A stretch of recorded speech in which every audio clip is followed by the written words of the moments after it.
అందరికీ వందనాలండి. ప్రకటన గ్రంథము 2వ అధ్యాయాన్ని చదువుకుందాం. ఎఫెసులో ఉన్న సంఘపు దూతకు ఇలాగ వ్రాయుము. 7 నక్షత్రములు తన కుడి చేత పట్టుకొని 7 దీపస్తంభముల మధ్య సంచరించువాడు చెప్పు సంగతులేవనగా, నీ క్రియలను, నీ కష్టమును, నీ సహనమును నేను ఎరుగుదును. నీవు దుష్టులను సహింపలేవనియు, అపోస్తలులు కాకయే తాము అపోస్తలులమని చెప్పుకుని వారిని పరీక్షించి వారి అబద్ధికులను నీవు కనుగొంటువనియు, నీవు సహనము కలిగి నా నామము నిమిత్తము భారం భరించి అలేయలేదనియో నేను ఎరుగుదును. అయినను మొదట నీకుండిన ప్రేమను నీవు వదిలితవని నేను నీ మీద తప్పు ఒకటి మోపవలసి ఉన్నది. నీవు ఏ స్థితిలో నుండి పడితేవో అది జ్ఞాపకం చేసుకుని మారు మనసు పొంది ఆ మొదటి క్రియలను చేయము. అట్లు చేస్తే నీవు మారు మనసు పొందితేనే సరి. లేనియెడల నేను నీ యొద్దకు వచ్చి నీ దీపస్తంభమును దాని చోట నుండి తీసివేతును. అయితే ఈ ఒకటి నీలో ఉన్నది, నికోలాతీయుల క్రియలో నీవు ద్వేషించున్నావు, నేను కూడా వీటిని ద్వేషించున్నాను. చెవిగలవాడు ఆత్మ సంగములతో చెప్పుచున్న మాట వినుగాక. జయించువానికి దేవుని పరదయసులో ఉన్న జీవవృక్ష ఫలములు భుజింపనిత్తును. స్వర్ణలో ఉన్న సంగపు దూతకు ఇలాగు వ్రాయము. మొదటివాడను కడపటివాడునై ఉండి మృతుడనై మరలా బ్రతికినవాడు చెప్పు సంగతులేమనగా, నీ శ్రమను దరిద్రతను నేను ఎరుగుదును. అయినను నీవు ధనవంతుడివి. తాము యూదులమని చెప్పుకొనుచు యూదులు కాక సాతాను సమాజపు వారి వలన నీకు కలుగు దూషణ నేను ఎరుగుదును.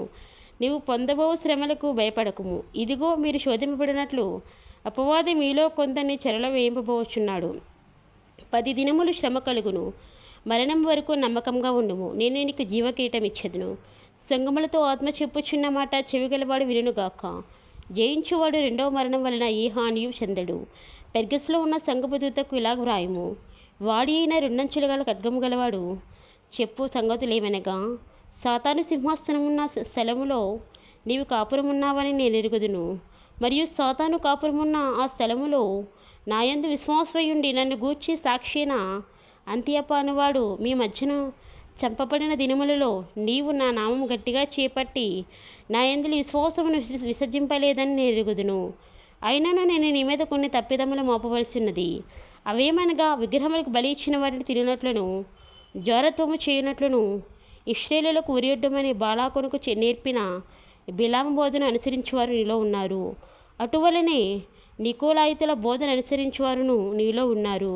కావున మారు మనసు పొందుము. లేని ఎడల నేను నీ ఎదుగు త్వరగా వచ్చి నా నోట నుండి వచ్చి ఖడ్గము చేత వీరితో యుద్ధము చేసేదను.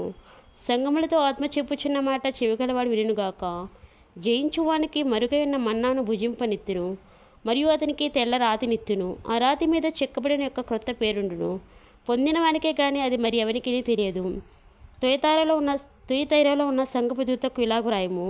అగ్నిజ్వాలల వంటి కన్నులను, అపరంజిని పోలిన పాదములను గల దేవుని కుమారుడు చెప్పు సంగతులేమనగా, నీ క్రియలను, నీ ప్రేమను, నీ విశ్వాసమును, నీ పరిచర్యను, నీ సహనమును నేను ఎరుగుదును. నీ మొదటి క్రియల కన్నా నీ కడపటి క్రియలు మరి ఎక్కువైనవని ఎరుగుదును. అయినా నీ మీద తప్పు ఒకటి నేను మోపవలసి ఉన్నది. ఏమనగా, తాను ప్రవక్తినని చెప్పుకొనుచున్న యెజబెలును స్త్రీని నీవు ఉండనిచ్చుచున్నావు.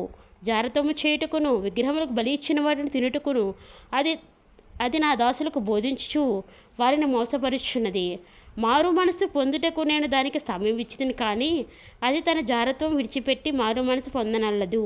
ఇదిగో నేను దానిని మంచం పట్టించి దానితో కూడా విచరించేవారు దాని క్రియల విషయమై మారు మనసు పొందితేనే కానీ వారిని బహు శ్రమల పాలు చేతును. దాని పిల్లలను నిశ్చయంగా చంపెదను.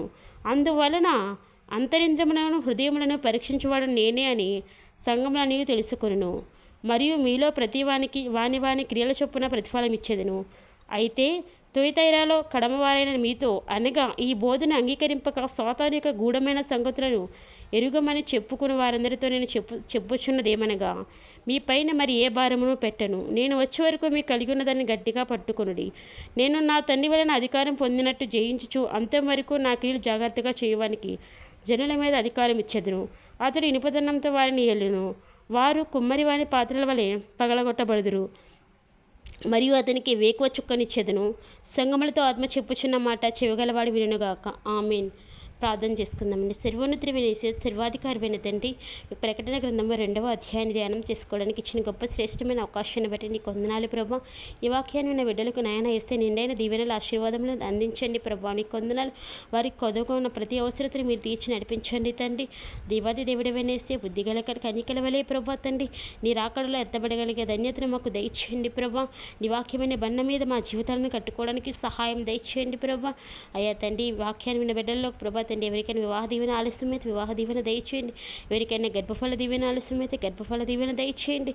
నాయన అన్ని విషయాలు సహాయం చేయమని యేసు నామములో వేడుకుంటున్నాము తండ్రి. ఆమేన్, ఆమేన్.